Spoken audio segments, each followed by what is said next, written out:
Welcome to Iraq in 7 Minutes. I'm Epic's director, Erik, and joining me is the ever insightful analyst, Omar. How's it going, Omar? Hi, Eric. It's good to join you again. Yes, as always. So, for many of us, October brings back powerful memories of Iraq's youth led protests that reached a critical mass in October 2019, 5 years ago this month. The mass movement forced a change in government and, though short lived, a change in Iraq's election laws.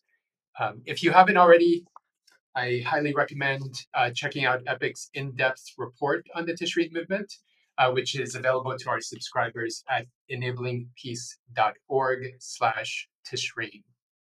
Now, here are some of the top stories from our latest Iraq report. The Kurdistan region has cut oil production significantly to comply with OPEC Plus agreements.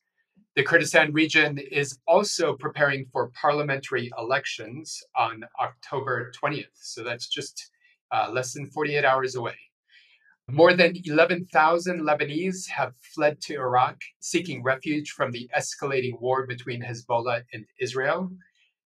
That's up by thousands since last week. Iraqi militias continued drone attacks on Israel, though at a lower frequency than last week. And Iran's foreign minister visited Baghdad to discuss coordination with Iraq in de escalating the conflict with Israel, signaling readiness for both war and a cessation of hostilities. At a joint press conference, and this is quite interesting, Iraq's foreign minister Fuad Hussein made it clear that Baghdad wants to keep Iraq out of the war. He stressed that decisions about war and peace must remain under the control of the Iraqi state and its official branches. An indirect reference, I think, to the role that Iran backed militias have been playing in attacks on Israel. Shifting now to analysis. So, Omar, as you reported this week, this has been a particularly tough week for the residents of Baghdad. The city was engulfed in a thick, sulfurous smog, making it difficult to breathe, especially for children and the elderly. Can you explain how we got to this point and what actions are being taken by the Iraqi government to confront this growing pollution crisis? Yeah, as you know, Baghdad is not new to pollution. It is a big city of some 8 million inhabitants, and there's a lot of industrial and economic activity going on. So, power plants, generators, lots of cars, of course. But people have been quite alarmed in recent weeks by several incidents where the city just gets engulfed in thick smoke, and there's a very, very powerful sulfury smell that they've been getting. So people are very alarmed. Officials in the Environment Ministry have blamed several potential culprits for what's going on. They have named the Dora refinery, several of the power plants around the city, as well as a couple hundred small factories, brick factories, metal smelters, many of which are unlicensed, unregulated, and are using heavy fuels that are rich in pollutants. But there has been no definitive data about the nature of the pollution or the actual sources of it. And amid lack of information, government has initiated an investigation to try and figure out what's going on. But even while that hasn't been concluded, security forces are already going out and removing dozens of those workshops that are on the edges of the capital.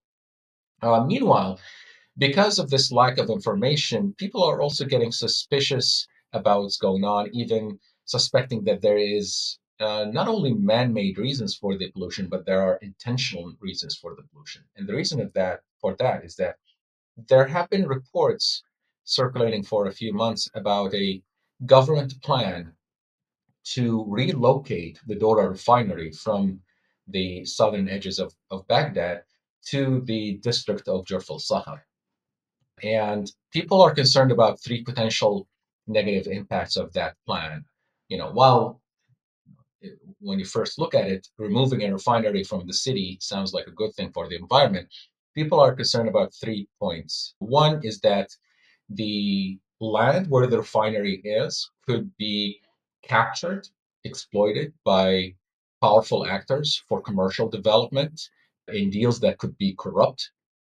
There's also fear that the relocation of the refinery to Jurf al-Sakhar, an area that has been under the control of Iran-backed militias for years, means that the refinery itself, this 150,000 barrels per day of oil production or fuel production, would fall under the control of the militias.